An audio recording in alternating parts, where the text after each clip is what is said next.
FM ஸ்டேஷன்ல இனியவா என்று கேட்க ஆரம்பிச்சிருக்கீங்க வித் அஜய் வருண் and அஜய் சௌமியா. பாருங்க எவ்வளவு பெருந்தன்மையா உங்களை முதல்ல இன்ட்ரோடியூஸ் பண்ணிருக்கேன். இப்போ நீங்க பேச்சில திறமைசாலி, நல்லா பேசி சமாளிக்கிறீங்க. ஹலோ, பேச்சு எவ்வளவு முக்கியமான விஷயம் தெரியுமா? வா இல்லனா நம்மளால பிழைக்க முடியுமா? போதுங்க, பேச்சு எங்கள் மூச்சு, கையில கட்டி இருக்க வாட்ச்னு சொல்லிட்டு என்ன இதுக்கு பேச்சுக்கு ஏன் நீங்க இவ்வளவு அட்வர்டைஸ்மென்ட் பண்ணிட்டு இருக்கீங்க? ஏன்னா இன்னைக்கு ஃபுல்லா நம்ம பேச்சு பத்தி தான் பேச போறோம் அப்படின்னு சொன்னா இன்னைக்கு டேவே பாத்தீங்கன்னா நான் பிட் எடுத்து தான் சொன்னேன். அவ்வளோ பெரிய day, freedom from fear of speaking month. அதாவது வந்து பாத்தீங்கன்னா எல்லாருக்கும் வந்து பேசுறோம்னா வந்து பயம்.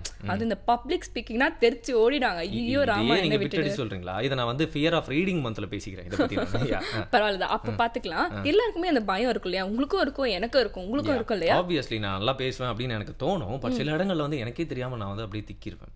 ஃபார் எக்ஸாம்பிள் நம்மளே பாத்தீங்கன்னா India economy is our economy அப்படி சொல்லி ஃபுல்லா ஒரு ஆன்சர்லாம் ஃபுல்லா படிச்சிருப்போம். அதை எழுதுறதுக்கு வந்து திக்கிறோம் தரமா எக்ஸாம்ல. அதே மாதிரி சில இடத்துல வந்து நான் வந்து அப்படியே ஸ்டக் ஆயிடுவேன்.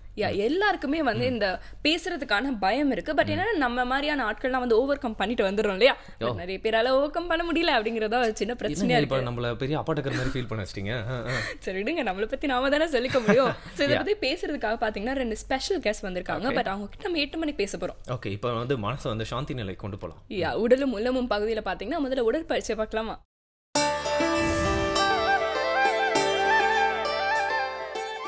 வாழ்க வளமுடன். அனைவருக்கும் வணக்கம். இன்று நாம் வேதாத்ரி மகர்ஷி அவர்களால் வடிவமைக்கப்பட்ட எளிய முறை மகராசன பயிற்சிகளை தெரிந்து கொள்ள இருக்கிறோம். எளிய முறை மகராசன பயிற்சி நம்முடைய முதுகந்தண்டிற்கான ஒரு பயிற்சி. நம்முடைய முதுகந்தண்டு ஒரு நேர் எலும்பு கிடையாது. ஒரு 33 எலும்பு துண்டுகளால் ஆன ஒரு அமைப்பு தான் நம்முடைய முதுகந்தண்டு. இந்த எலும்புகளுக்கிடையே உராய்வு ஏற்படாமல் இருப்பதற்காக இயற்கையாகவே எலும்புகளுக்கிடையே ஒரு ஜவ்வு போன்ற ஒரு அமைப்பு, அதை டிஸ்க் என்று சொல்லுவோம். இந்த டிஸ்குக்கும் அந்த 33 எலும்புகளுக்கும் பயிற்சி கொடுக்கக்கூடிய ஒரு அற்புதமான ஒரு பயிற்சி முறைதான் நம்முடைய மகராசன பயிற்சி. இந்த மகராசன பயிற்சிகளை நாம் படுத்துக்கொண்டு செய்ய வேண்டும். நின்ற நிலையில், அமர்ந்த நிலையில் பயிற்சிகளை செய்திருக்கிறோம். இந்த மகராசன பயிற்சிகளை படுத்த நிலையில் செய்ய இருக்கிறோம். அதாவது படுங்கள் என்றால் நேராக முதுகந்தண்டை தரையில் கொண்டு போய் சேர்ப்போம். இப்படி செய்யும் பொழுது ஒரு 3 பகுதிகளுக்கு அதிர்வு சென்று சேர்கிறது. நம்முடைய முதுகந்தண்டு, நம்முடைய இருதயம், நம்முடைய வயிற்றுப்பகுதி. இந்த அதிர்வினால் அந்த 3 பகுதிகளுக்கு பாதிப்பு ஏற்படுவதற்கான நிறைய வாய்ப்புகள் உள்ளது. அதனால் எப்பொழுதுமே நாம் படுக்கும் பொழுது ஒரு பக்கமாக தான் திரும்பி படுக்க வேண்டும். நாம் வலது பக்கமும் திரும்பி படுக்கலாம், இடது பக்கமும் திரும்பி படுக்கலாம். ஆனால் வலது பக்கம் திரும்பி படுக்கும் பொழுது இருதயத்திற்கு செல்லக்கூடிய அதிர்வினை நம்மால் தவிர்க்க முடியாது. அதனால் நாம் படுக்கும் பொழுது இடது பக்கம் திரும்பி படுப்பதுதான் மிகவும் சிறந்தது. இப்போ ஒரு முறை அன்பர்கள் நமக்கு எப்படி படுக்க வேண்டும் என்பதை செய்து காட்டுவார்கள். இப்போ படுக்க இருக்கிறோம். முதல்ல 2 கால்களையும் நேராக நீட்டிடலாம். உங்களுடைய இடது உள்ளங்கையை இடது இடுப்பின் அருகாமையில் பக்கவாட்டில் வச்சிடலாங்க. உங்களுடைய வலது இடுப்பை லேசா உயர்த்தி இடது இடுப்பில் உங்களுடைய வெயிட்டை சப்போர்ட் பண்ணி உங்களுடைய வலது கையையும் தரையில் கொண்டு வந்து சேர்த்துடலாம். இப்பொழுது 2 கைகளுக்கும் அழுத்தம் கொடுத்து ஒரு பக்கமாக சரிஞ்சு படுத்துடலாம். படுத்த பிறகு நேராக நிமிர்ந்து படுத்துக்கொள்கிறோம். இப்போ அப்படியே நேராக திரும்பி படுங்க. எப்பொழுதுமே நாம் இப்படி படுக்கும் பொழுது நம்முடைய முதுகந்தண்டு, நம்முடைய இருதயம், நம்முடைய குடலை நம்மால் பாதுகாத்து கொள்ள முடியும். மீண்டும் எழுந்திருக்கும் பொழுது இதே போன்று எழுந்திருக்க வேண்டும். ஒரு முறை செய்து காட்டுவாங்க. உங்களுடைய இடது கையை தலைக்கு மீது நேராக உயர்த்தி தரையில் வைத்து கொள்ள வேண்டும். இடது கையை மேலே தூக்கி தரையில் வச்சிருங்க. இடது பக்கமாக திரும்ப வேண்டும். அப்படி திரும்பும் பொழுது நம்முடைய வலது கையையும் முன்பக்கமாக கொண்டு வந்து தரையில் வைக்க வேண்டும். இப்போ அப்படியே இடது பக்கமாக திரும்பும் பொழுது வலது கையும் முன்னாடி கொண்டு வந்து தரையில் வைங்க. இப்போ 2 உள்ளங்கைகளுக்கும் அழுத்தம் கொடுத்து நேராக எழுந்து அமர்ந்து கொள்ளலாம். இப்படி படுப்பது, இப்படி எழுந்திருப்பது தான் சரியான முறை. இப்போ பயிற்சிகளை செய்ய இருக்கிறோம். படுத்த நிலையில் பயிற்சிகளை செய்ய இருக்கிறோம். மகராசன பயிற்சியில் 2 பகுதிகள் உள்ளது. Part 1, part 2. பார்ட் 1இல் ஒரு 7 அசைவுகள் இருக்கிறது. இப்பொழுது முதலில் பார்ட் 1ஐ பார்த்து விடலாம். இதற்கு இடது பக்கமாக திரும்பி நேராக படுத்துக்கொள்ள வேண்டும். இப்போ நீங்களாகவே இடது பக்கமாக திரும்பி நேராக சொல்லி கொடுத்த மாதிரி படுங்க.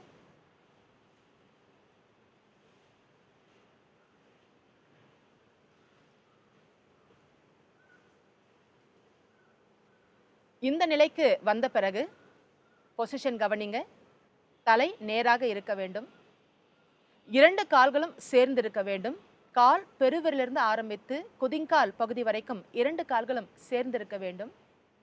அடுத்தது கையினுடைய நிலை, 2 கைகளையும் சின்முதிரை நிலைக்கு கொண்டு வர வேண்டும். அதாவது சின்முதிரை என்றால் நம்முடைய பெருவிரல் ஆள்காட்டி விரலுடைய நுனிகளை சேர்த்திருக்க வேண்டும்.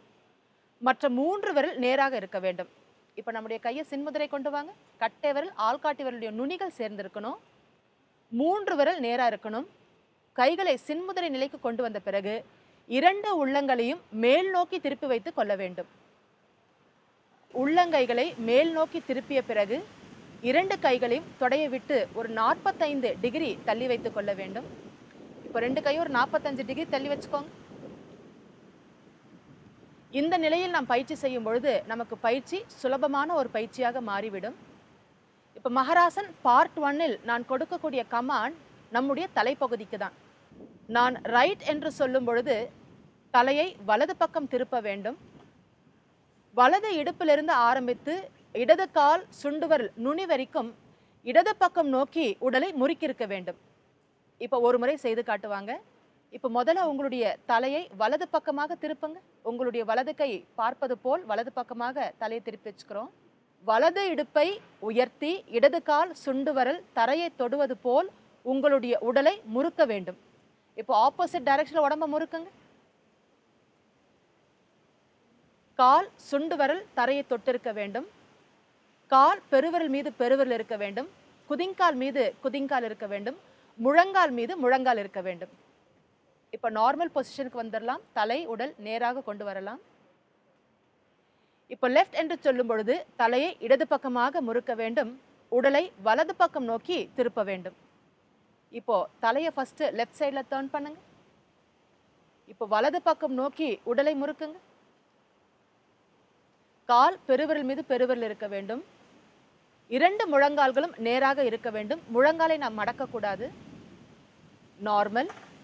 தலை உடல் நேராக கொண்டு வருகிறோம். இதே போன்று 3 முறை செய்ய வேண்டும். கற்றுக்கிட்ட யோகாவில் மைண்டு மட்டும் க்ளீன் ஆகலை, வயிறும் ஃபுல்லாக க்ளீன் ஆகிடுச்சு. எனக்கு பசிக்குது. இப்போது இந்த சாப்பாடை பற்றி எதாவது யாராவது சொன்னாங்கன்னா காதலுக்கு கேட்டாவது கொஞ்சம் பசி ஆற்றிப்பேன். அதனால பார்த்தீங்கன்னா அடுத்து பசுமை உணவுகள் பகுதியில் சரவணன் சார் வந்து பேச போகிறாரு. ஓ, நம்ம ஐடி சரவணன் சார் பேச போகிறாருன்னு சொல்ல முடியாது. அவர் இன்னைக்கு வந்து பார்த்தீங்கன்னா சமையல் வந்து செஞ்சு காட்ட போகிறாரு. எக்ஸாக்ட்லி. அவரை பற்றி நம்ம வந்து திருப்பியும் சொல்லி ஆகணும். ஒரு ஐடி துறையை விட்டுட்டு அக்ரிகல்ச்சருக்கு வந்துட்டாரு. அப்புறம் இயற்கை விஞ்ஞானி நம்மாழ்வார் இருக்கார் இல்லையா, அவரோட சிஷ்யன் இவர். ஓகே, ஸோ அவர் வந்து இன்னைக்கு என்ன ஒரு ஆரோக்கியமான உணவை வந்து நம்மளுக்கு செஞ்சு காட்ட போகிறான்றதை பார்க்கலாமா? ப்ளீஸ். நமது பாரம்பரிய உணவு வகைகளை மீட்டெடுக்கிறது தான் இந்த நிகழ்ச்சியோட நோக்கம். அந்த வகையில் இன்றைய பசுமை உணவுகள் நிகழ்ச்சியில் என்ன வகையான பசுமை உணவை சமைச்சு பார்க்கலாம் அப்படின்றத பார்க்கலாம். இன்றைய பசுமை உணவில் வந்து அவல் மிளகு பொங்கல் செய்யலாம். இதுக்கு தேவையான பொருட்கள் பார்த்திங்கன்னா அவல், கார அவலாக இருக்கலாம், இல்லை தட்டை அவலாக இருக்கலாம். எந்த அவல் வேணாலும் எடுத்துக்கலாம் கையில். தட்டை அவல்னால் கொஞ்சம் நேரம் ஊற வச்ச போதும். இது கெட்டி அவல்னால் கொஞ்சம் அதிக நேரம், ஒரு 5 நிமிஷம் ஊற வைக்கணும். தட்டை அவல்னால் 1 நிமிஷம் ஊறினா போதும். தண்ணி வடிகட்டி எடுத்துக்கணும்.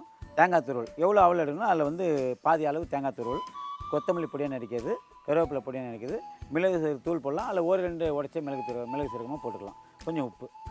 முதல்ல இந்த ஊற வச்ச அவல் வந்து ஒரே சுற்று மிக்சியில் அடிக்கலாம், அல்லது ஊற வைக்கிறதுக்கு முன்னாடியே ஒரு சுற்று மிக்சியில் அடித்து இது பண்ணலாம். ஆனால் அப்படி பண்ணும்போது பார்த்திங்கன்னா நிறைய பொடி வந்து தண்ணியில் மிதக்க ஆரம்பிச்சிடும் ஊற வைக்கும்போது. அதனால் நம்ம ஊற வச்சு எடுத்ததுக்கப்புறம் லேசாக ஊற வச்சதுக்கப்புறம் கொஞ்சம் லேசாக மிக்ஸ் பண்ணிக்கிறோம். அவ்வளோதான். பாதி அளவு மிக்சியில் போட்டு ஒரே சுற்றினா போதும். மீதி எவ்வளோ அப்படியே இருக்கலாம். மிளகு பொங்கல் எப்படி இருக்குமோ, பொங்கல் சாதாரணமாக பொங்கல் நம்ம சாப்பிடுவோம் இல்லையா, அது எப்படி இருக்குமோ அதே மாதிரி தான், அதே சுவை இருக்கும். ரொம்ப நல்லாவே இருக்கும். அவ்வளோதான்.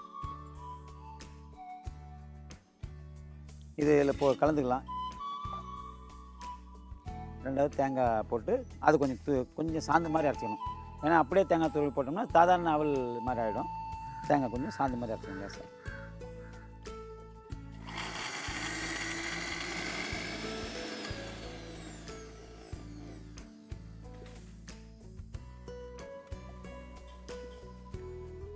இதில் வந்து இப்போ கொஞ்சம் முதல்ல உப்பு கலந்துக்கலாம். ஏன்னா உப்பு முதல்ல கலந்து தான் தேங்காய் பால் போடும்போது சீக்கிரமாக வந்து கரையும்.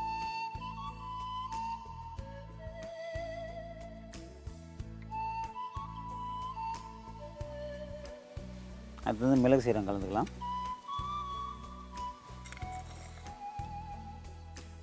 மிளகு சீரகம் சுவைக்கேற்ப உங்கள் காரம் எவ்வளோ தாங்க முடியும் வேண்டுமோ அவ்வளோ கலந்துக்கலாம். அடுத்து தேங்காய் அரைச்சி வச்சுக்கோங்க இல்லையா, தேங்காய் சாந்து கலந்துக்கலாம். தேங்காய் சாந்து கலக்கிறதுக்கு முன்னாடி இது கலந்துட்டோம்னா இந்த உப்பு மிளகு சீரகம்லாம் வந்து தேங்காய் சாந்து சேர்ந்து கலரிடும். அதுதான் அது முதல்ல கலக்குது. இது இந்த இயற்கை உணவுகள் எல்லாமே வந்து எதை முதல்ல கலக்கிறன்னு தான் முக்கியம். அப்போ தான் வந்து அந்த சுவை வந்து கரெக்டான சுவை வந்து வந்துகிட்டே இருக்கும். முதல்ல கலந்து 2ஆவது கலந்து 3ஆவது கலந்து அதுமாதிரி மாறி மாறி எதனா வரும்போது சுவை மாறக்கூடிய வாய்ப்பு இருக்குது. ஒழுங்காக கலக்க முடியாத பட்சத்தில் திட்டாக இருக்கும். ஒரு இடத்துல உப்பு அதிகமாக இருக்கும், ஒரு இடத்துல மிளகு அதிகமாக இருக்கும், அது மாதிரி இருக்கும். அதனால் எதை முதல்ல கலந்துட்டு போகிறோமோ அது வந்து அதுமாதிரி பண்ண நல்லது. அப்புறம் கொத்தமல்லி, கருவேப்பிலை, இது நல்லா கலக்கிறது தான் இப்போ நம்மளோட இது. எவ்வளோ வேகமாக நல்லா கலக்கிறோமோ அந்த அளவுக்கு சுவையாக இருக்கும்.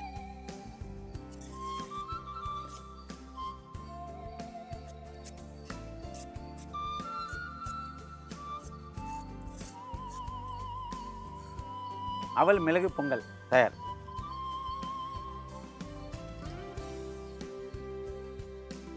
இதை ஏன் வந்து இவ்வளோ எளிமையாக சொல்லித்தரேன் அப்படின்னா, நீங்கள் சாதாரணமாக வந்து வீட்டில் பொங்கல் செய்கிறதுக்கு 30 நிமிஷம் 40 நிமிஷம் நேரம் எடுத்துவாங்க.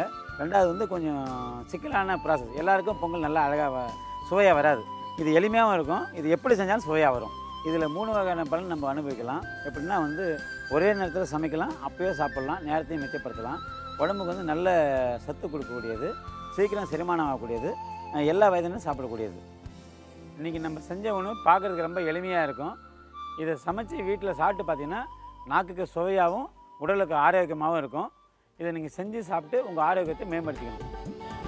வாய்ன்றது பேசுறதுக்கு மட்டும் இல்ல, சாப்பிடறதுக்கும் தான் அப்படிங்கிற கருத்தையும் நம்ம பதிவு பண்ணி ஆகணும். அது இந்த தினத்துல கருத்தை வேற பதிவு பண்றீங்களா? அப்படியே நீங்க அவல் மிளகு பொங்கல் கேட்கறதுக்கே செம்மையா இருக்கீங்க. நாக்குல எச்சி ஊறுதியா அந்த அளவுக்கு. ஓ, எனக்கு தான் அந்த ஃபீலிங்னு பார்த்தா உங்களுக்கும் அந்த ஃபீலிங் தானா? பின்ன வந்து அவல் மிளகு பொங்கல் இப்படிலாம் சொன்னா, அதுவும் காலையில இவ்வளோ காலையில சொன்னா நம்மளுக்கு பசி எடுக்குமா எடுக்காதா? இவ்வளவு சாப்பிட தோணுதே உங்களுக்கு? இவ்வளவு செய்யணும்னு தோணுதா உங்களுக்கு? அது நாங்க செஞ்சோம் காட்டுவோம், சாப்பிட்டும் காட்டுவோம். நான் உங்களுக்கு இப்போ வந்து ஒரு இம்மீடியட்டா ஒரு ரெசிபி கொடுத்து காட்டுங்க. ஹலோ, நான் ரெசிபி செஞ்சு காமிக்கிறேன். அதுக்குள்ள ஒரு பிரேக் எடுத்தலாம். புதிய ஸ்டேஷன்ல இது இனியவை என்று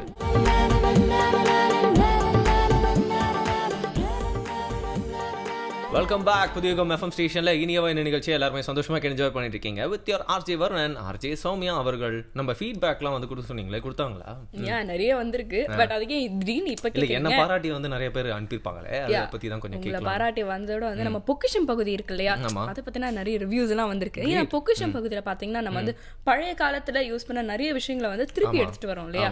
ஐயோ, நம்ம எடுத்துட்டு போக கூடாது, அப்புறம் ராமன் சங்கரன் கோச் பாருல, ராமன் சங்கரன் சார் மன்னிச்சிருங்க அப்படின்னு ஒரு கருத்தை நம்ம பதிவு பண்ணிட்டு நினைக்கிறேன். இருந்தாலும் பாத்தீங்கன்னா இந்த பொக்கிஷம் பகுதியில வந்து ஒரு ராமன் சங்கரன் சார் வந்து சொல்றாரு இல்லையா, இந்த குட்டி குட்டி ஃபேக்ட்ஸ் எல்லாம் நான் வந்து சுட்டு என்னோட பப்ளிக் ஸ்பீக்கிங் பிட்ல எல்லாம் வந்து போட்டுறேன். எக்ஸாக்ட்லி, அது ஒரு பெரிய பிளஸ் தான் தெரியுமா. நம்ம என்னதான் பேசிட்டே இருந்தாலும் 4-5 பாயிண்ட் போடுங்களேன் நடுவில். அது வந்து உண்மையா இருக்கணும் அப்படிங்கிறது ஒரு பக்கம் இருந்தாலும் ஒரு பாயிண்ட் போட்டுட்டாலே அதை வந்து கேட்கணும், எல்லாருக்கும் ஒரு ஆர்வம் வந்து நம்பிடுவாங்க. நம்ம மேலே ஒரு நம்பிக்கை வந்துடும், ஒரு பெரிய ஜீனியஸ் போல அப்படின்னு சொல்லிட்டு நம்பிடுவாங்க போல. ஸோ அந்த மாதிரி இன்னைக்கு நம்மளுக்கு யூஸ்ஃபுல் ஆகிற மாதிரி எல்லாருக்கும் யூஸ்ஃபுல் ஆகிற மாதிரி என்ன பொக்கிஷம் பகுதியில் வந்து காமிக்க போறாருன்றதை பார்க்கலாமா? காமிங்க சார்.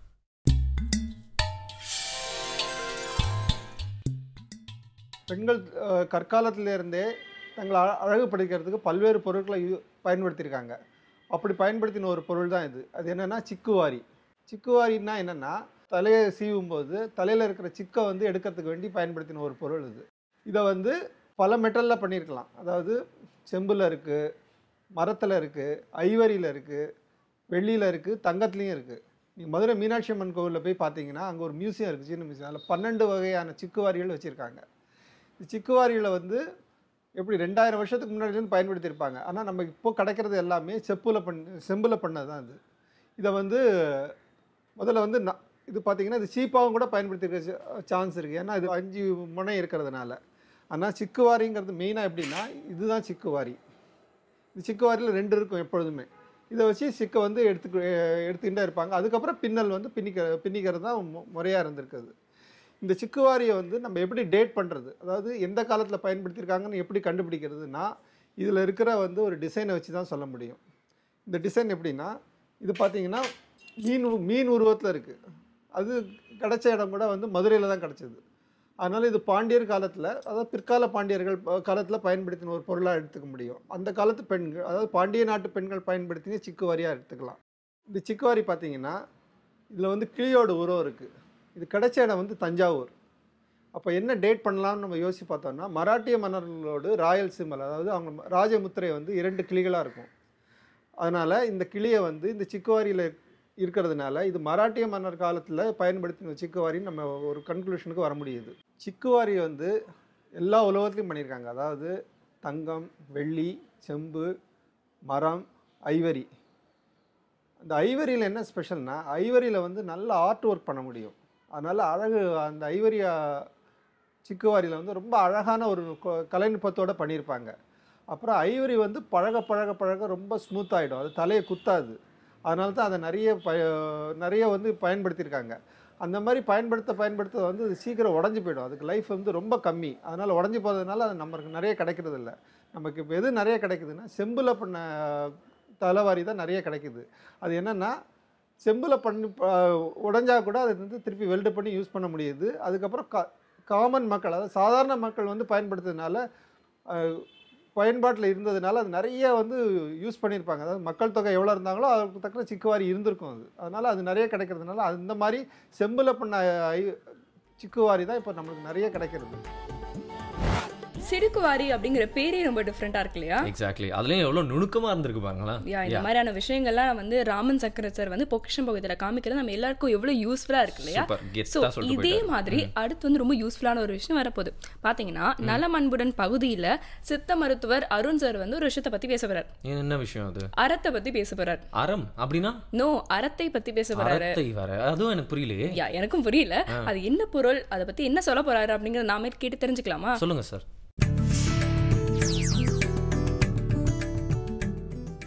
இன்றைக்கு நம்ம பார்க்கக்கூடிய கடைச்சரக்கு சித்தரத்தை. வீட்டில் மருந்து செய்கிற எல்லா பெண்களுக்கும் இது தெரிஞ்சிருக்கும். சித்தரத்தைங்கிற பொருள் நாட்டு மருந்து கடைகளில் கிடைக்கும். அரைத்தைன்னு பொதுவாக குறிப்பிடுவோம். இதில் 2 வகை இருக்குது. ஒன்று சித்தரத்தை, இன்னொன்று பேரரத்தை. இது இஞ்சி மாதிரியான ஒரு ஃபேமிலியை சேர்ந்த ஒரு தாவரம் தான். அதாவது மண்ணு கீழே இருக்கக்கூடிய கிழங்கு தான் நம்ம இதில் மருந்தாக பயன்படுத்துகிறோம். இந்த அரத்தை செடியோட வேர்க்கிழங்கை தான் நம்ம சித்தரத்தை பேரரத்தைன்னு சொல்லி அதை மருந்தாக பயன்படுத்துகிறோம். பொதுவாக சளி, இருமல், அப்புறம் தோல் நோய்கள் இதுக்கெல்லாம் மிகச்சிறப்பான ஒரு மருந்து இந்த சித்தரத்தை. பசியை தூண்டக்கூடிய சத்தும் இதில் இருக்குது. இந்த வேர்க்கிழங்கை பச்சையாகவே நம்ம சமையலில் பயன்படுத்தலாம். இஞ்சியை பயன்படுத்துகிற மாதிரி பச்சை கிழங்கா இது வீட்டிலே வளர்க்கக்கூடிய ஒரு மூலிகை தான். தொட்டிலே வளரும். அந்த வேர்க்கிழங்கை எடுத்து நம்ம பச்சையாக நம்ம சமையலுக்கு பயன்படுத்தும் போது நல்ல ஒரு பசி தூண்டியாக இருக்கும். பசி இல்லாமல் வருந்தக்கூடியவங்கெல்லாம் இந்த சித்தரத்தையை அதனுடைய வாசத்திற்காக இஞ்சி மாதிரியோ நல்ல ஒரு நறுமணம் உடையது, நல்ல ஒரு காரத்தன்மையும் உடையது. அதில் இயல்பாக பசியை தூண்டக்கூடிய சத்து இந்த சித்தரத்தை கொண்டு இது எல்லாருமே உணவில் பயன்படுத்தின வழக்கமும் இருக்குது. அது உணவாகவும் பயன்படுது, மருந்தாகவும் பயன்படுது. இதே உலர வச்சு நம்ம சித்தரத்தை பேரரத்தையும் நம்ம வந்து பயன்படுத்தலாம். உலர வச்ச சித்தரத்தைக்கும் நம்ம சளி, இருமல், அப்புறம் தோல் நோயான கரப்பான் இதெல்லாம் சரியாகக்கூடிய குணம் இருக்குது. அதை எப்படி பயன்படுத்துறதுன்னு கேட்டிங்கன்னா, நல்லா நிழல் உலர்த்திய சித்தரத்தையை லேசாக இருச்சட்டியில் போட்டு ஒரு லேசாக வறுத்துக்கணும். அதை பவுட்ரு பண்ணி வச்சுக்கணும். 1லேருந்து 2 கிராம் அளவு காலை மாலை 2 வேளை அதை வந்து சாப்பிட்லாம். தேனில் குழச்சி சாப்பிடலாம். சாப்பிடும்போது சளி, இருமலை முக்கியமாக குணப்படுத்தும். குறிப்பாக சொல்லணுன்னா தொண்டையில் சிக்கக்கூடிய சளி, அதாவது முழுங்கவும் முடியாமல் வெளியே துப்பவும் இல்லாமல் எப்போது எச்சி முழுங்கினா சளி இருக்குது சார் அப்படின்னு சொல்லக்கூடிய நோயர்கள் எல்லாமே இந்த அரத்தையை வந்து பயன்படுத்திக்க முடியும். இந்த அரத்தை பவுடரை பயன்படுத்திக்க முடியும். 1லேருந்து 2 கிராம் அளவு 1 வாரம் அளவு சாப்பிட்டிங்கனாலே அந்த தொண்டையில் சிக்கக்கூடிய சளியை வந்து வெளியேற்றக்கூடிய தன்மை உடையது. இன்னும் இந்த அரத்தை பவுடரை வந்து தோல் நோய்களுக்கு பயன்படுத்த முடியும்.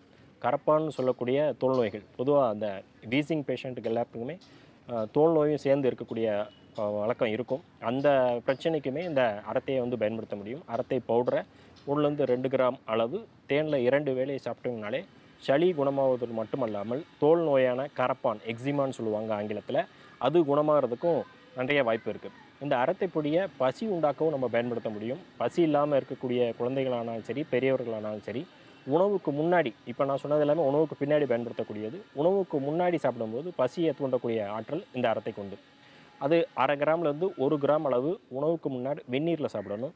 காலை, இரவு 2 வேளை உணவுக்கு முன்னாடி சாப்பிடும்போது நல்ல ஒரு பசியை தூண்டி செரிமானத்தை தூண்டக்கூடிய ஆற்றலும் இந்த அரத்தைக்கு இருக்குது. உணவுக்கு முன்னாடி சாப்பிடும்போது பசியை தூண்டுவதாகவும், உணவுக்கு பின்னாடி தேனில் குழைத்து சாப்பிடும்போது சளி, இருமலை, குறிப்பாக தொண்டையில் இருக்கக்கூடிய கபத்தை அகற்றுவதில் ரொம்ப ஒரு முக்கியமான பொருளாக இருக்குது. பொதுவாக இந்த அரத்தை எந்த ஒரு தீய விளைவுமே ஏற்படுத்துறதில்லை. ஆனால் சில பேருக்கு வந்து வயிற்றெரிச்சல் உள்ளவங்களுக்கு, அதாவது அல்சர்னால் உள்ளவங்களுக்கு சில காரத்தன்மையினால், இந்த அரத்தையில் உள்ள காரத்தன்மையினால் வயிறு புண்படுறதுக்கு வாய்ப்பு இருக்குது. அந்த மாதிரியான வயிற்று புண் உடையவர்கள் எல்லாம் அதை கொஞ்சம் தவிர்க்கலாம். இல்லைன்னா அவங்க சாப்பிட்டு பார்த்துட்டு ஏதாவது பிரச்சனை வந்து அதை நிறுத்திக்கலாம்.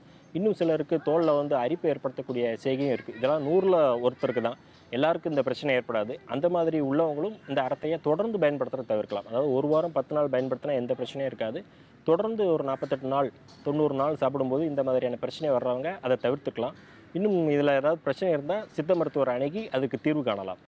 அன்றைக்கு இருந்த தாய்மார்கள் எல்லாத்துக்குமே கடைச்சரக்குகள் வந்து ஓரளவுக்கு தெரிஞ்சிருந்தது. கடைச்சரக்குகளை பார்த்தா இது அரத்தை, இது திப்பிலி, இது அமுக்கரா கிழங்கு அப்படின்னு சொல்லக்கூடிய அளவில் பரிச்சயமாக இருந்தாங்க.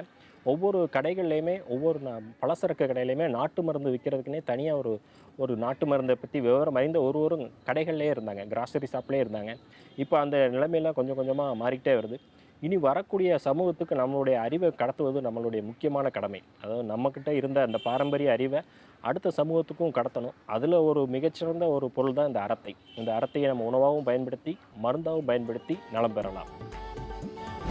ஃபைன். எனக்கு சுத்தமாக ஒரு ஐடியாவே இல்லாமல் இருந்துச்சு. இப்போ தான் எனக்கு புரியுது அரத்தை அப்படின்னு. நான் வேறு என்னமோ நினச்சிட்டேன். பட் எனிவே இப்போ பார்த்தீங்கன்னா நம்மளோட கெஸ்ட் வந்து பேச போகிறாங்க. நம்மளோட டாபிக் வேறு பார்த்தீங்கன்னா பேசுறதை பற்றி தான். இன்றைக்கி நம்ம கொஞ்சம் கம்மியாக பேசுவோம், அவங்க கொஞ்சம் அதிகமாக பேசிட்டோம். ஏன்னா அவங்க நிறைய ஃபேக்ட்ஸ்லாம் எடுத்துகிட்டு வந்திருக்காங்க சொல்கிறதுக்கு. நிறைய ஃபேக்ட்ஸ் மட்டும் இல்லை, நம்மளுக்கும் நிறைய பப்ளிக் ஸ்பீக்கிங் பற்றி டிப்ஸ்லாம் கொடுப்பாங்க அப்படிங்கிற ஒரு குட்டி எக்ஸ்பெக்டேஷன் எனக்கும் இருக்குது. ஸோ ஒரு குட்டி பிரேக் அப்புறம் அவங்களை மீட் பண்ணலாம். புதிய எஃப்எம் ஸ்டேஷனில் இது இனியவாய் என்று.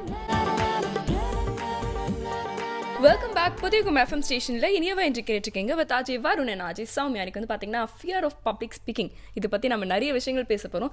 எல்லாருக்குமே அந்த பயம் இருக்கு. பட் நம்மள மாதிரி சிலர் பார்த்தீங்கன்னா அதை ஓவர் கம் பண்ணிட்டு வந்து உட்காந்து பேசிக்கிட்டு இருக்கோம். ஸோ எல்லாருக்குமே அந்த பயம் இருக்கு இல்லையா? ஸோ இது வந்து எப்படி ஓவர் கம் பண்ணுறது அப்படின்னு சொல்லிட்டு சொல்றதுக்காக 2 ஸ்பெஷல் கெஸ்ட் நம்ம ஸ்டுடியோக்கு வந்திருக்காங்க. ராமசுப்ரமணியன், இவர் வந்து கார்பரேட் ட்ரெயினராக இருக்காரு. வணக்கம் சார். வணக்கம். மாதா அகாடமிலேருந்து ஜேவியர் சார் வந்திருக்காரு. Thank you so much for coming sir. Sir இன்னைக்கு ஃபர்ஸ்ட் கொஸ்டினே உங்ககிட்ட தான். ஃபியர் ஆஃப் ஸ்பீக்கிங் அப்படின்னா என்ன, அது ஏன் வருது அப்படின்னு சொல்லுங்கள் சார். ஃபியர் ஆஃப் ஸ்பீக்கிங் அதாவது இது க்ரீக் வேர்டில் சொல்லுவாங்க க்ளோசோஃபோபியா. ஓகே. ஃபோபியானாவே பயம்தான். இப்போ ஃபியர் ஆஃப் ஸ்பீக்கிங்கிறது க்ளோசோஃபோபியா அப்படின்னு சொல்கிறது. இப்போ ஃபியர் ஆஃப் ஸ்பீக்கிங்கிறது பப்ளிக் ஸ்பீக்கிங் தான். இந்த 1-to-1 பேசும்போது ஃபியர் வருது இல்லை, அதே 1-to-several பர்சன் போது ஏன் ஃபியர் வருது அப்படின்னும் போது நம்ம பேசும்போது நமக்கு அடுத்தப்பில் உள்ளவங்களுக்கு என்ன நினைக்கிறாங்க, நம்ம பேசுகிறது அதாவது அவங்க வந்து கேலி செய்கிறாங்களா, கிண்டல் செய்கிறாங்களா, இந்த மாதிரி பயம் கவனிக்கிறாங்களா, இந்த மாதிரி. அடுத்தது பயம் ஏன் வருது? ஃபர்ஸ்ட் ஆஃப் ஆல் அப்போது பயம் ஏன் வருது அப்படின்னா நம்ம பேசும்போது ஏதாவது அங்கே நம்ம ஒரு லாங்குவேஜ் கம்யூனிகேஷன் ப்ராப்ளம் இருக்குதுன்னு வச்சுக்கோங்க, அப்போ ப்ராப்ளம் வரலாம். இப்போ கல்லூரியில் பள்ளிகளில் செமினார் ப்ரெசன்டேஷன் சொல்லுவாங்க. செமினார் ப்ரெசன்டேஷனுங்கிறது ஃபார் பிகினர்ஸ்க்கு பார்க்கும்போது டீச்சர்ஸ்க்கு உண்டு, பிகினர்ஸில் ப்ராப்ளம் இருக்கும். இப்போ நம்ம கிளாஸ் எடுக்கும்போது நம்ம முன்னாடி உள்ளவங்களுக்கு அவங்க என்ன நினைப்பாங்க, they know everything but we know nothing அப்படின்னு நினைப்பாங்க. அப்படி எப்போ நினைக்கிறாங்களோ ஆட்டோமேட்டிக்காக அவங்களுக்கு பயம் வந்துடுது. Okay, stammering. ஸோ அதை நம்ம ஓவர் பண்ணணும் அப்படின்னா அதை நம்ம அதை விட்டுறணும். ஸோ இந்த மாதிரி விஷயங்கள் நம்ம ஃபாலோ பண்ணால் we can overcome to speak. Okay, அதாவது நம்ம எல்லாருக்கும் முன்னாடி உட்காந்து பேசுகிறோம், நின்று பேசுகிறோன்றதையும் மறந்துடணும். அவங்க தான் பேசணும், நம்ம பேசுகிறோம் அவ்வளோதான் அப்படின்னு நினச்சிக்கணும் இல்லையா? ஓகே, க்ளூசோஃபோபியா அப்படிங்கிற ஒரு நல்ல வார்த்தையை வந்து கற்றுக்கிட்டோம் இல்லையா எடுத்தோன்னே? எக்ஸாக்ட்லி. உங்களுக்கு ஒரு தகவலப்படுதோ? அதுவும் வந்து ஒரு நல்ல தகவல் தானேயா. அடுத்து வந்து பார்த்தீங்கன்னா இந்த பப்ளிக் ஸ்பீக்கிங், பேசிக்காக இந்த பப்ளிக் ஸ்பீக்கிங்கில் தான் வந்து எல்லாருக்குமே வந்து ஒரு சின்ன பயம் வரும் இல்லையா? இந்த பப்ளிக் ஸ்பீக்கிங்கில் எந்த மாதிரியான கேட்டகரிஸ் இருக்குன்னு சொல்ல முடியுமா? ஓகே, பப்ளிக் ஸ்பீக்கிங் பார்த்தீங்கன்னா எஸ், 1 to many அதில் எல்லாமே அடங்குது. ஒரு குரூப்பில் ஒரு ப்ரெசென்ட் பண்ணுறோம், ஒரு 15-20 பேர் ஒரு குரூப்பில் ப்ரெசென்ட் பண்ணுறோம், அது ஒரு கேட்டகரியாக வச்சுருக்கலாம். ஒரு 50 அல்லது 100 ஒரு செமினார் டைப் அதில் ப்ரெசென்ட் பண்ணுறோம், அதை ஒரு கேட்டகரியாக வச்சுக்கிறோம். ஒரு பப்ளிக் மீட்டிங் அப்படின்னு சொல்கிறோம், 100கணக்கில் நிறைய பேர் கூடியிருக்கும் போது அந்த இடத்துல நம்ம ப்ரெசென்ட் பண்ணுறோம், அதை வந்து ஒரு மாஸ் ப்ரோக்ராம் அப்படிங்கிற மாதிரி நம்ம கணக்கில் எடுத்துக்கலாம். ஆனால் இந்த மாதிரி நம்ம டீட்டெயில்ஸ்குள்ளே போக போக போக நமக்கு அதிக பிரச்சனைகள் தான் வந்துட்டுருக்கோம். ஸோ பேசிக்கலாக நம்ம எதை பார்க்கணும் அப்படின்னு சொன்னோம்னா ஒரு 3 அழகான விஷயங்களை எளிதாக எடுத்து சொல்லியிருக்காங்க. கான்ஃபிடென்ஸ், கண்டென்ட் அண்ட் கனெக்ட் அப்படிங்கிற மாதிரி 3 விஷயங்கள் சொல்லியிருக்காங்க. ஒன்று வந்து the speaker should feel confident. நண்பர் முதல்ல சொன்ன மாதிரி எனக்கு முன்னாடி இருக்கிறவங்களுக்கு தான் எல்லாம் தெரியும், எனக்கு இது எதுவுமே தெரியாது அப்படிங்கிற ஒரு நிலைப்பாட்டிலேருந்து மாறணும் நம்ம. ஸோ எனக்கும் அவங்கக்கிட்ட பகிர்றதுக்கு ஏதோ ஒரு முக்கியமான ஒரு விஷயம் இருக்குது. அந்த விஷயம் அவங்களுக்கு தெரிஞ்ச விஷயமா இருக்கலாம், ஆனால் அதை எனக்கே உரிய பாணியில் என்னோட நோக்கிலிருந்து என்னோட பெர்செப்ஷனில் நான் ப்ரொவைட் பண்ணும்போது கண்டிப்பாக அவங்களுக்கு இன்னும் புரிதல் அதிகமாகும் அப்படிங்கிற ஒரு ஸ்டார்டிங் பாயிண்ட்லேருந்து தான் வரணும். அதான் ரொம்ப அழகாக சொல்லுவாங்க, the focus is to express not to Impress. யாரையும் இம்ப்ரெஸ் பண்ண வேண்டிய அவசியம் எனக்கு இல்லை, என் மனசில் என்ன இருக்கோ அதை என்னுடைய நோக்கிலிருந்து நான் தெளிவாக சொல்கிறது தான் இந்த பர்பஸ் அப்படிங்கிறது, அந்த கான்ஃபிடென்ஸ். அடுத்தது வந்து கண்டென்ட்னு சொல்லுவாங்க. கண்டென்ட்னா எனக்கு வந்து ஒரு தாபம், எனக்கு ஒரு பேஷனேட்டான விஷயத்தை நான் பிடிச்சி அதை பற்றி தான் பேசணும். ஸோ சப்ஜெக்டை சூஸ் பண்ணும்போது it should vibe with me. எனக்கு அடிப்படையாக அதில் ஒரு சின்ன ஆர்வம் இருக்கணும். அந்த ஆர்வம் தான் வெளியில் வருது நமக்கு. ஆக்சுவலாக அந்த ஆர்வம் தான் எல்லாரையும் நான் வயப்படுத்துது. ஸோ அதை மிஸ் பண்ணிடாமல் அந்த கண்டென்ட் வந்து எனக்கு பிடிச்சமான கண்டென்ட், என்னுடைய ஆழ் மனசுலேருந்து வர கண்டென்ட்டாக இருக்கணும். கனெக்ட் அப்படிங்கிறது நான் பேசுகிறதுனால கேட்குறவங்களுக்கு என்ன பலன், அதை நம்ம எடுத்து சொல்லும்போது இயல்பாக அவங்க அதுக்குள்ளே அந்த துணிக்குள்ளே கரெக்டாக வந்துடுவாங்க. அவங்களும் they'll be in the same boat. Okay, 3C பற்றி வந்து சார் சொல்லியிருக்காரு இல்லையா, confident, connect and content. Okay, இந்த 3C வந்து இனிமேல் நம்ம ஞாபகம் வச்சுன்னு நினைக்கிறேன் நம்ம பப்ளிக் ஸ்பீக்கிங் பண்ணுறதுக்கு முன்னாடி. ஓகே, 3C இவங்க வேற ஒரு புது கேட்டகரி சொல்லிட்டாங்க. சார் சொன்னார், அழகாக சொன்னார். அதுக்கப்புறம் வந்து என்ன அப்படின்னா கேட்டகரிஸில் டைப்ஸும் சொல்லலாம் இந்த பப்ளிக் ஸ்பீக்கிங்கில். அது என்ன டைப்ஸ்னு பார்க்கும்போது ஃபஸ்ட்டு இன்ஃபர்மேட்டிவ் ஸ்பீச், அப்புறம் எக்ஸ்டெம்பர் ஸ்பீச்னு சொல்லுவாங்க, பெர்வாசிவ் ஸ்பீச். எக்ஸ்டெம்பர்ங்கிறது அந்த ஸ்பாட்டில் பேசக்கூடியது, அது எக்ஸ்டெம்பர் ஸ்பீச். என்டர்டைனிங் ஸ்பீச், அவர் இன்ஸ்பிரேஷனல் ஸ்பீச், இதெல்லாம் டைப் ஆஃப் பப்ளிக் ஸ்பீக்கிங். இப்போ இன்ஸ்பிரேஷனுங்கிறது வந்து இப்போ பள்ளியில் கல்லூரியில் வந்து பிரியா விடை எடுப்பாங்க இல்லையா, ஃபேர்வெல் பார்ட்டி, அப்போ அங்கே கூட பார்த்தீங்கன்னா ஒரு இன்ஸ்பிரேஷனாக இருக்கும். இப்போ பொலிட்டிஷியன்ஸ் பேசுகிறது பெர்ஸ்வாசிவ் அண்ட் பிஸ்னஸ் பீப்புள் ஆல்சோ. அவங்களுடைய ஃபோக்கஸ் என்ன, they want to sell the product, கவர்ந்து இழுக்கக்கூடியது, மக்கள் அப்படியே கவர்ந்து இருக்கக்கூடியது. ஆமாம், அந்த ஆடியன்ஸை கவர் பண்ணுறது பெர்சுவாசிவ் ஸ்பீச்சுன்னு சொல்லுவாங்க. அப்புறம் செரிமோனியல் ஸ்பீச்சுன்னு உண்டு. இப்போ சர்ச்சில் வந்து மேரேஜ் பண்ணக்கூடிய ஸ்பீச் இல்லையா. அப்போ ஸ்பீச்சு இவ்வளோ கேட்டகரிஸ் இருக்குது. நம்ம எந்த கேட்டகரியில் இருக்கிறோம் அதை பார்த்து பேசக்கூடியதான் குட் பப்ளிக் ஸ்பீக்கருக்கு உடைய ஒரு பண்பு. ஸோ இப்படி இருக்குது சார். இப்போ பார்த்தாங்கன்னா வந்து ஸ்பீச்சில் எல்லாருமே 80% பீப்புள்னு வச்சுக்கலாம், எல்லாருமே வந்து ப்ரிப்பேர்டாக தான் போகிறாங்க. அவங்க என்ன பேச போகிறோன்னு தெரியும், அதெல்லாம் வந்து சரியான பாயிண்ட்ஸ்னும் தெரியும். அதையும் மீறி ஏன் வந்து இது மாதிரி ஸ்டாமரிங்கோ இல்லை பயமோ ஏற்படுது, ஒரு பாஸ் ஏன் வந்துடுது? இப்போ ஒரு செமினார் ப்ரெசன்டேஷன் வச்சுக்கோங்களேன், நான் நல்லா தான் ப்ரிப்பேர் பண்ணியிருப்பேன், எனக்கு தெரியும் what I'm going to speak. இப்போ என்ன பண்ணுவாங்க, கம்பேர் பண்ண ஆரம்பிப்பாங்க. பி த ஃபஸ்ட்டுன்னு சொல்லணும். நமக்கு நம்ம செகண்டு போகணும் வச்சுன்னா ஃபஸ்ட்டு யார் எப்படி பேசுனாங்க, அவர் நல்லா பேசுகிறாரு, நமக்கு இந்த பாயிண்ட்ஸ் நமக்கு தெரியாது, நல்லா பேசுவார், அது கம்பேர் பண்ண ஆரம்பிப்பாங்க. இந்த கம்பேரிசனுங்கிறது ஃபஸ்ட்டு முதல் கட்ட பயம்னு சொல்கிறது. ஸோ இல்லை நிறைய பேர் வந்து லாஸ்ட்டில் பேசுகிறேன்னு அடங்கு பிடிப்பாங்கல்ல, அதுவும் வந்து ஒரு அட்வான்டேஜ்க்காக தான் போல இல்லை, ரொம்ப அட்வான்டேஜ். என்ன பண்ணுவாங்கன்னா லாஸ்ட்டில் போயிட்டு எல்லாரும் சொன்ன பாயிண்ட் கம்பைல் பண்ணி புதுசாக ஒரு விஷயம் சொல்கிற மாதிரி சொல்லி வந்து நிறைய கிளாப்ஸ் வாங்கிடுவாங்க, வேற போட்டுருவாங்க. எல்லாருமே நான் பேச நினச்சதை பேசிட்டாங்க அப்படின்னு சொல்லிட்டு. அது உண்மைதான். ஆனால் நீங்கள் நிறைய விஷயம் வந்து கவனிச்சு பார்த்தீங்கன்னா சிலர் வந்து மைக் முன்னாடி பயங்கரமாக பேசுவாங்க, பெரிய கூட்டமாக இருந்தாலும் வந்து பயங்கரமாக பேசுவாங்க, அப்படி கைத்தட்டெல்லாம் வாங்கி கூச்சிடுவாங்க. ஆனால் அவங்களை கூட்டு போயிட்டு கேமராமேனை நிற்க வச்சு பாருங்க, கை காலெல்லாம் உதற ஆரம்பிச்சிடும். சில பேருக்கு இதுவே வைஸ் வர்ஸாக ஆகும். கேமராமேன் இப்போ நம்மள ஜாலியாக கேமரா முன்னாடி நல்லா பேசணும் இல்லையா, மைக் முன்னாடி பேசணும் அப்படின்னா வந்து எல்லாருக்கும் ஒரு பயம் வரும். இதுக்கு என்ன காரணம் அப்படின்னு நினைக்கிறீங்க சார்? இது வந்து அந்த இண்டிவிஜுவல் ஸ்பீக்கரோட பர்செப்ஷன் தாங்க. ஸோ முதல்ல நான் சொன்ன மாதிரி மனசு வந்து எங்கே கவனம் எங்கே இருக்கணும்னா உள்ளுக்குள்ளே இருக்கணும். வெளியில் கேமரா இருந்தாலும் சரி, மைக் இருந்தாலும் சரி, 100 பேர் இருந்தாலும் சரி, 1000 பேர் இருந்தாலும் சரி, அதை பற்றி எனக்கு கவலை இல்லை. என் மனசில் என்ன இருக்கோ அதை நான் பேச போகிறேன் அப்படிங்கிற பாயிண்ட்லேருந்து நான் தான் நம்ம ஸ்டார்ட் பண்ணணும். அதை ஸ்டார்ட் பண்ணிட்டோம் அப்படின்னு வச்சுக்கோங்களேன், உண்மையிலேயே அதுலேருந்து தான் ஒரு ஆர்வமும் ஒரு ஒரு ஒரு ஃபவுண்டேஷன் நமக்கு கிடைக்கும். இன்னொன்று சொல்கிறாங்க, அந்த பட்டர்ஃப்ளைஸ் இந்த ஸ்டமக்னு சொல்லுவாங்க, இட்ஸ் அ நர்வஸ் எனர்ஜி, ரொம்ப ரொம்ப நல்ல எனர்ஜிங்க. அது ரொம்ப யூஸ்ஃபுல்லான எனர்ஜி.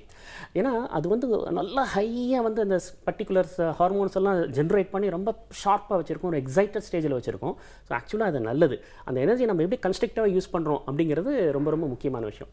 எப்படி கன்ஸ்ட்ரக்டிவாக யூஸ் பண்ணலாம் அப்படின்னா, அந்த ஃபஸ்ட்டு ஒரு 2 to 3 minutes they are very critical. ஏன்னா ஜென்ரலாக என்ன சொல்கிறாங்க, பார்வையாளர்கள் வந்து 5 நிமிஷம் பேசுகிறவங்கள மன்னிப்பாங்க அப்படின்னு சொல்கிறாங்க. they forgive the speaker for 5 minutes. First 5 நிமிஷம், ஏன்னா அவங்களும் they want you to win. பார்வையாளர்களும் வந்து பேசுகிறவங்க ஜெயிக்கணும் அப்படிங்கிற எண்ணத்தோட தான் வந்து உட்காந்துட்ருக்காங்க. ஸோ அந்த ஃபஸ்ட்டு 5 minutesக்குள்ளே சின்ன மிஸ்டேக்ஸ் இருந்தாலும் நம்ம கனெக்ட் பண்ணிக்கலாம். ரொம்ப முக்கியமான விஷயம், அந்த 3 ஃபஸ்ட்டு அந்த 3 to அந்த 4 minutesக்குள்ளே அந்த லயத்துக்கு நம்ம வந்துடணும். அதுக்கு பெஸ்ட்டாக என்ன சஜஸ்ட் பண்ணுறாங்கன்னா, டு நோவிசஸ் ஸ்டார்டிங் ஸ்பீக்கருக்கு ஃபஸ்ட்டு ஒரு 2 to 3 minutes by heart. Start பண்ணுறதை பை ஹார்ட் பண்ணிடலாம், ஆரம்ப நிலையில் இருக்கிறவங்களுக்கு சொல்கிறேன் நான். ஏன்னா அதை பண்ணிட்டோம் அப்படின்னு சொன்னோம்னா அதுலேருந்து ஒரு ஃப்ளோ எடுத்துகிட்டு நம்ம அதுக்கப்புறம் போயிடலாம். அந்த ஃபஸ்ட்டு 3 minutes கிரிட்டிக்கலுங்க. அந்த 3 minutesல நிறைய மாறுது. நம்ம பர்செப்ஷன் அந்த பேசுகிறவங்களுடைய பர்செப்ஷன் பயங்கரமாக மாற்றுறதுக்கு எஸ் கண்டிப்பாக. ஸோ அவங்களுக்கே ஒரு கான்ஃபிடன்ஸ் வந்துடும். அந்த ஃபஸ்ட்டு 3 minutesக்கான டெலிவரியை கொஞ்சம் மனப்பாடம் பண்ணாலும் கூட, திரும்ப சொல்கிறேன், அந்த ஆரம்ப நிலையில் இருக்கிறவங்களுக்கு மட்டும்தான் அதை மனப்பாடம் பண்ணும்போதே அவங்களுக்கு ஒரு கான்ஃபிடன்ஸ் வந்துடும், நம்ம நல்லா பண்ணுறோம் அப்படின்ட்டு. அதுக்கப்புறம் they can take it over. Okay, so first 5 நிமிஷம் மட்டும் போயா பொழிச்சு போயா அப்படின்னு வந்து உங்களை மன்னிச்சு விட்டுருவாங்க அப்படிங்கிறது இதுலேருந்து நல்லா தெரியுது இல்லையா? ஸோ இப்போ டிப்பிக்கலாக நம்ம வந்து ஸ்டேஜ் ஸ்பீட் பற்றி கொஞ்சம் கொஞ்சமாக லைட்டான ஸ்பீச்சஸ் பற்றி பேசிகிட்டு இருக்கோம். இப்போ ரியல் லைஃப்பில் நடக்க போகிற ஒரு விஷயத்தை பற்றி மட்டும் பேசலாம். ஃபோனில் பேசிகிட்டே வரான் ஒரு பையன் அப்படின்னா, அங்கே ஒரு லேடிஸ் காலேஜ் இருக்குது. அங்கே காலேஜ் விடுற டைம் அந்த பஸ் ஸ்டாண்டில் பார்த்தீங்கன்னா ஃபுல்லாக பெண்கள் நின்னாங்கன்னா ஃபோனை அவன் எடுத்து பாக்கெட்டில் வச்சுட்டு தாண்டி போனோன்னு தான் வந்து எடுத்து பேச ஆரம்பிப்பான். இல்லைனா அங்கே கொஞ்சம் அடக்கி வச்சுப்பாங்க அப்படின்னு சொல்லுவாங்க. அந்த மாதிரி கொஞ்சம் கம்மியாக பேசுவாங்க. இதே தான் வந்து வாய்ஸ் வர்ஸா நிறைய ஆண்கள் இருக்க இடத்துல பெண்கள் வந்து பேசுறதில்ல. ஸோ இந்த ஜெண்டர் இஷ்யூ வந்து எந்த அளவுக்கு வந்து ஸ்பீச்சை வந்து அஃபெக்ட் பண்ணும் அப்படின்னு சொல்லுவாங்க. இப்போ பொதுவாக வந்து ஆண்கள் மத்தியில் பெண்கள் பேசுவது இதை வந்து நம்ம இந்தியன் கண்டெக்ட் வேறு, ஃபாரின் கண்டெக்ட் வேறு.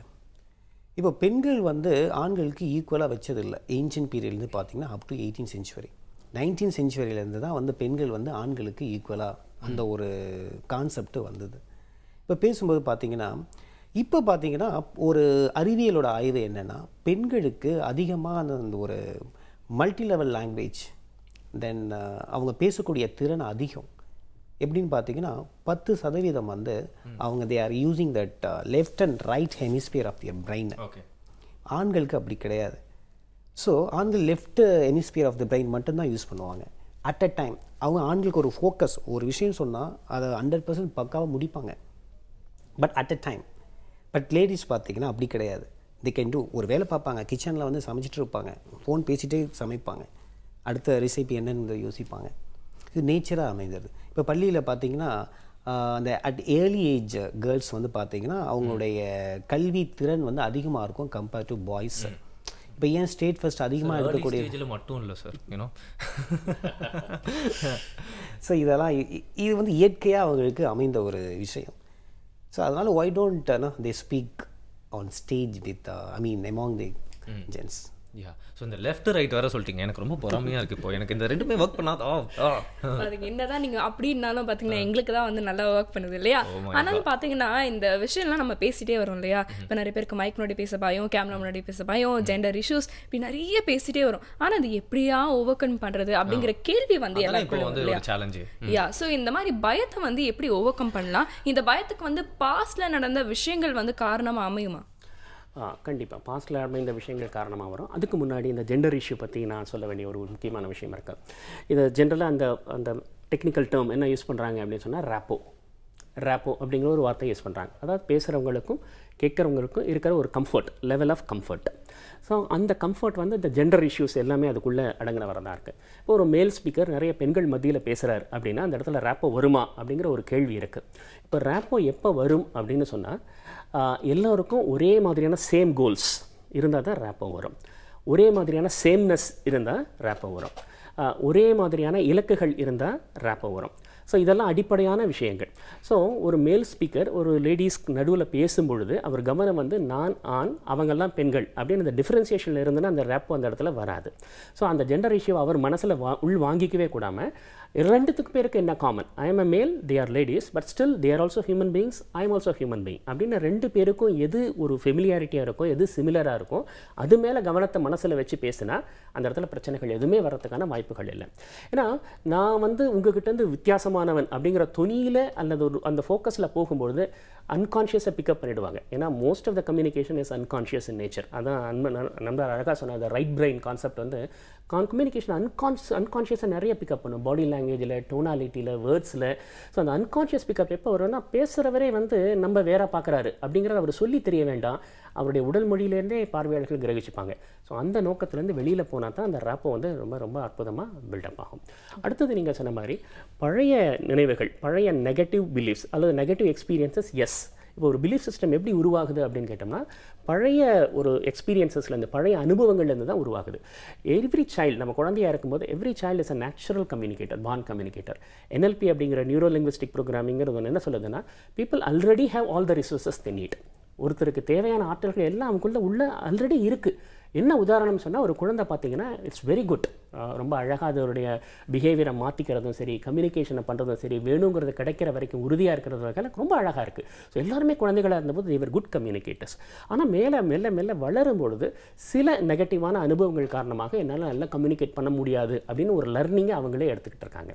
ஸோ கண்டிப்பாக அது பாதிக்கும். அதை எப்படி ரீஃப்ரேம் பண்ணணும் அப்படின்னா, we need to reframe that. அந்த ஒரு நெகட்டிவ் அனுபவம், அந்த ஒரு அனுபவம் என்னுடைய எல்லா வாழ்க்கைக்குமான சாட்சி அல்ல அப்படிங்கிறத அவங்க நினச்சிக்கணும். ஆரம்பிக்கிறது எப்படி சொல்லணும்னா, இப்போ ஒருத்தர் பயந்துருக்கிறாரு, ரொம்ப பயமாக இருக்குன்னா எப்படி ஆரம்பிக்கணும்? ஒரு 4 பேரை உட்கார வச்சு ஃபஸ்ட்டு உட்காந்து அவங்ககிட்ட பேசணும், அப்புறம் எழுந்துட்டு நின்று அவங்கக்கிட்ட பேசணும், அப்புறம் அந்த 4 ஒரு 10ஆக மாற்றணும்.